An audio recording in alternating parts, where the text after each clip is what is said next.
नमस्कार, मैं रेशमा सिद्दीकी एक बार फिर से अपने यूट्यूब चैनल हिंदी एकेडमी पर आपका हार्दिक अभिनंदन करती हूँ। आज का हमारा टॉपिक है अलंकार। आज हम अलंकार पढ़ेंगे। काव्य शोभाकरान धर्मान लंकारान प्रच्छते। काव्य शोभाकरान धर्मान लंकारान प्रच्छते अर्थात काव्य की शोभा बढ़ाने वाले तत्वों को अलंकार कहते हैं। अर्थात काव्य की शोभा बढ़ाने वाले तत्वों को अलंकार कहते हैं।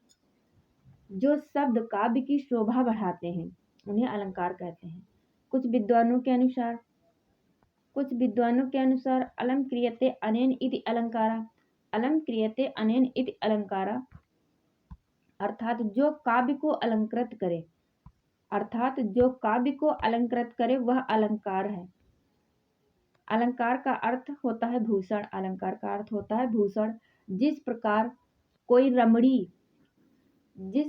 कोई रमणी आभूषणों को पहनती है उससे उसकी शोभा बढ़ती है। जिस प्रकार कोई रमणी आभूषणों से पहनने से जिस प्रकार किसी रमणी की आभूषणों को पहनने से उसकी शोभा बढ़ती है, उसी प्रकार काव्य की शोभा अलंकार से बढ़ती है। उसी प्रकार काव्य की शोभा अलंकार से बढ़ती है। अलंकार के दो भेद हैं। नंबर 1 है शब्दालंकार, नंबर 2 है अर्थालंकार। अलंकार के दो भेद हैं। नंबर 1 है शब्दालंकार, नंबर 2 है अर्थालंकार। शब्दालंकार। शब्द अलंकार जब कुछ विशेष शब्दों के कारण काव्य में चमत्कार उत्पन्न होता है तो वहाँ शब्दालंकार होता है। इससे कविता में शब्द विशेष के कारण सुंदरता आ जाती है। शब्दालंकार के भेद हैं। नंबर 1 है अनुप्रास अलंकार, नंबर 2 है यमक अलंकार, नंबर 3 है श्लेष अलंकार। अनुप्रास अलंकार जहाँ समान वर्णों की बार बार आवृत्ति होती है वहाँ अनुप्रास अलंकार होता है। जहाँ समान वर्णों की बार बार आवृत्ति होती है वहाँ अनुप्रास अलंकार होता है। जैसे इसका उदाहरण है, इस करुणा कलित हृदय में अब विकल रागिनी बजती है। यहाँ करुणा और कलित हृदय में अब विकल रागिनी बजती है का करुणा और कलित दो समान वर्ण आए हैं, इसलिए यहाँ अनुप्रास अलंकार है।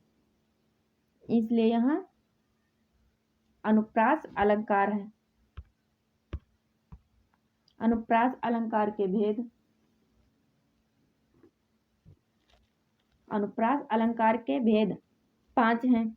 नंबर 1 है छेकानुप्रास, नंबर 2 है वृत्त्यानुप्रास। नंबर 1 छेकानुप्रास, नंबर 2 वृत्त्यानुप्रास, नंबर 3 श्रुत्यानुप्रास, नंबर 4 लाटानुप्रास, नंबर 5 अंत्यानुप्रास।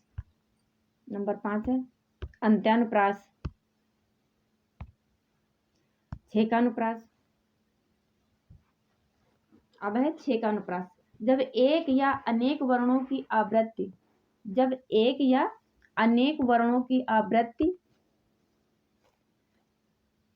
केवल एक बार होती है। जब एक या अनेक वर्णों की आवृत्ति केवल एक बार होती है वहाँ छेकानुप्रास होता है। उदाहरण के तौर पर कहत कत परदेश की बात। खा है पीरी परी देह छीनी राजत स्नेह भीनी। पीरी परी देह छीनी राजत स्नेह भीनी। यहाँ प्रथम का वर्ण की तथा द्वितीय पा वर्ण की आवृत्ति एक बार हुई है। यहाँ प्रथम का वर्ण की तथा द्वितीय पा वर्ण की आवृत्ति एक बार हुई है, अतः यहाँ छेकानुप्रास है।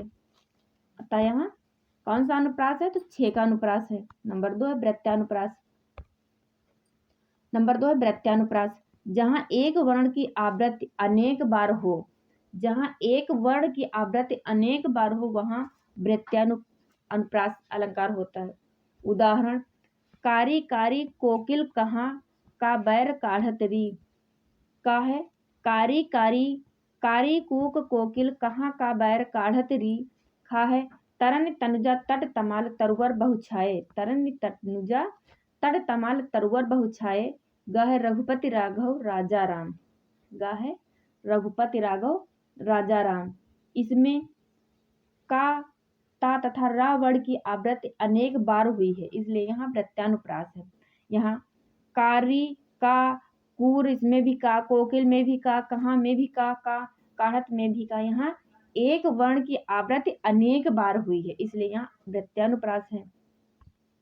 तरन तनुजा तट तमाल तरुवर बहु छाए। यहाँ ता वर्ण की आवृत्ति अनेक बार हुई है, जैसे तरन है तनुजा तट तमाल तरुवर बहु छाए। यहाँ ता वर्ण की आवृत्ति अनेक बार हुई है, इसलिए यहाँ प्रत्यानुप्रास है। रघुपति राघव राजा राम। यह रघुपति राघव राजा राम, यह रा वर्ण की आवृत्ति अनेक बार हुई है, इसलिए इसमें भी प्रत्यानुप्रास है।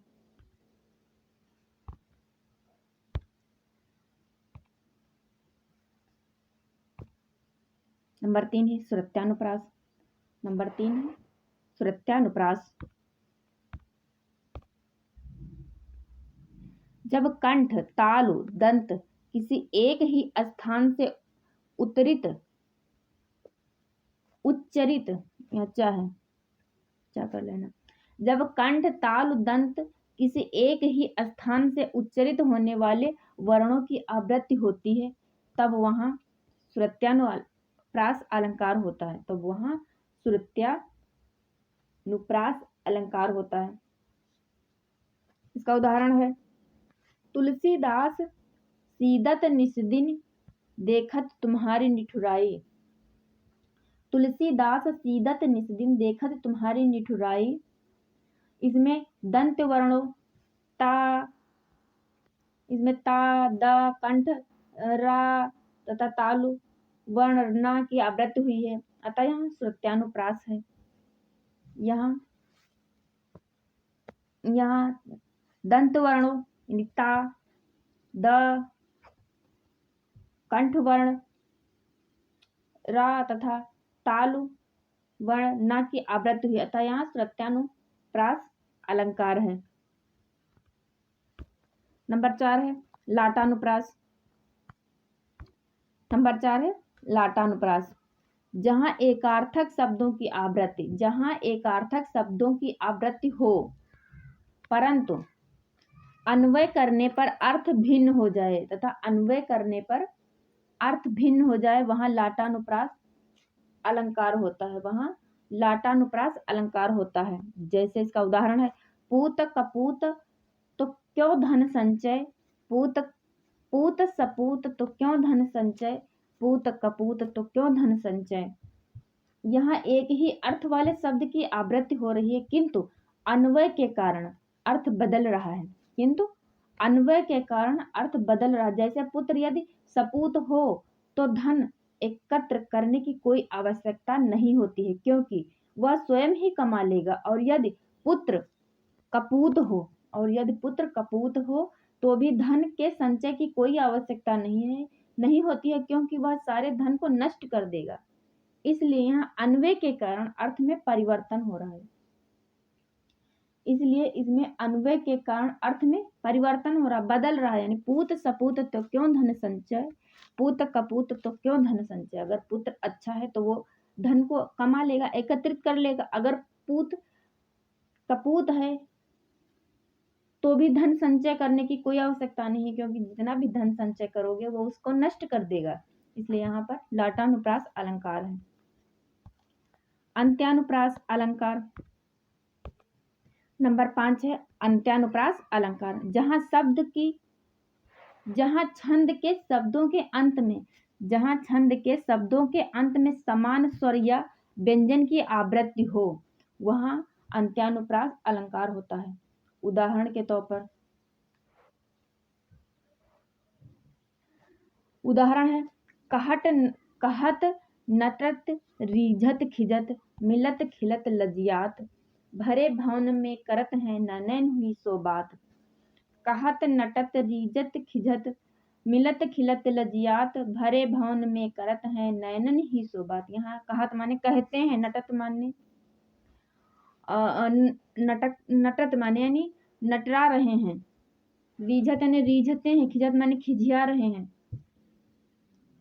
नटत यानी नाटक करते हैं, मिलत यानी मिलते हैं, खिलत माने खिलते हैं, लज्जात माने लज्जा है उनके अंदर, भरे भवन में करते हैं नैनो ही सो बात, और वो भरे हुए भवन में नैनो ही नैनो में बात कर लेते हैं। कहत नटत रीझत खिजत मिलत खिलत लजियात भरे भवन में करते हैं नैनन ही सो बात। इसमें अंत्यानुप्रास अलंकार है। इसमें कौन सा अलंकार है? तो इसमें अंत्यानुप्रास अलंकार है। अब है यमक अलंकार। अब है यमक अलंकार। नंबर 2 है यमक अलंकार। जब किसी शब्द की भिन्न अर्थ में आवृत्ति हो। यमक अलंकार जब किसी शब्द की भिन्न अर्थ में आवृत्ति हो वहां यमक अलंकार होता है, अर्थात एक शब्द बार बार आए, अर्थात एक ही शब्द बार बार आए किंतु उसका अर्थ प्रत्येक बार बदल जाए, वहां यमक अलंकार होता है। वहां कौन सा अलंकार होता है? तो वहां यमक अलंकार होता है। उदाहरण, इसका उदाहरण कनक कनक ते सौगुनी मादकता अधिकाय, मादकता अधिकाय, या खावे बौराय जग व पावे बौराय, या पावे बौराय जग व पावे बौराय। यहाँ पहले कनक का अर्थ है सोना, यहाँ पहले कनक का अर्थ है सोना तथा दूसरे कनक का अर्थ है धतूरा। अत्यधिक सोना होने से भी मनुष्य बौरा जाता है और धतूरे का नशा करने पर भी मनुष्य बौरा जाता है, इसलिए इसमें यमक अलंकार है। कनक कनक ते सौगिनी मादकता अधिकार, या खावे बौराय जग व पावे बौराय। सोना अधिक मिलने से भी आदमी बौरा जाता है और नशा धतूरा खाने से भी मनुष्य बौरा जाता है, इसलिए यहाँ पे यमक अलंकार है। अब है श्लेष अलंकार। श्लेष अलंकार जब कोई शब्द एक बार प्रयुक्त हुआ हो, जब कोई शब्द एक बार प्रयुक्त हुआ हो परंतु उसके अर्थ एक से अधिक हो, परंतु उसके अर्थ एक से अधिक हो, वहां श्लेष अलंकार होता है।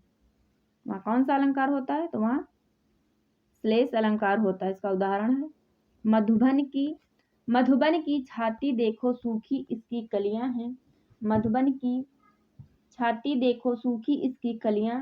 यहाँ कलियां शब्द दो अर्थ में प्रयुक्त हुआ है। यहाँ कलियां शब्द दो अर्थ में प्रयुक्त हुआ है।